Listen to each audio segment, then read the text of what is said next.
Hey Susan, thanks for sending me your swim video for analysis. As I'm watching the video, I'm stopping and pausing it in various aspects of the arm stroke, the three phases, our recovery, what's going on out of the water, because that will affect your hand entry. How you enter is going to ultimately affect where you catch and then push behind you all the way past your hip. So let's talk a little bit about recovery. In your stroke, you are your stroke, you actually pull all the way past your hip, so that's pretty good. And then your arm tends to come out a little bit wide. Your kind of arm is coming out like this, and then it's causing you to kind of enter with this wrist instead of, you want to be like this, fingertips below the wrist, below the elbow, and you're kind of like this, almost crossing over your head.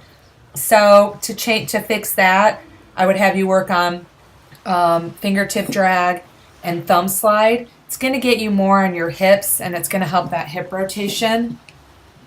And then to get rid of kind of this weird angle of your hand at entry, I would have you doing fist drill, and where you punch the water. You don't want to punch and reach. That defeats the purpose of what we're trying to accomplish. We're trying to get rid of that reach, that straight arm, flat, shallow reach. We're trying to get you to punch the water, so then you can set yourself up for what's called a high elbow catch, elbow above your wrist, above your fingertips, and then you push all the way past your hip. So it does start with that recovery, then moving on to hand entry. And then once you get that, which you look like a comfortable swimmer, I think you're going to pick up on that pretty quickly, I would have you do the catch-up drill.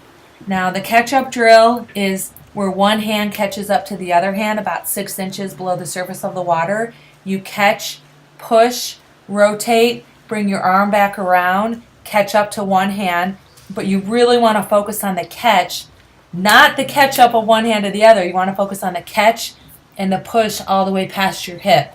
Catch, push all the way past your hip with one arm at a time.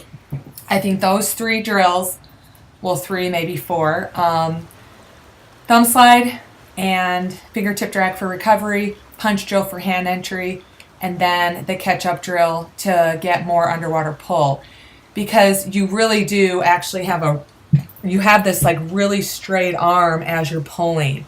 You're not engaging your lats. This catch engages your lats, and you don't have that at all. You're very straight. So overall, pretty good. You know, your balance, your kick looks fine. So it's just a few little tweaks here and there, and over time you should swim. It may feel like it's a little bit harder at first because you're going to engage some muscles that you're not engaging, but overall you should be able to swim faster with less effort. So if you have any questions, let me know, and make it a great day.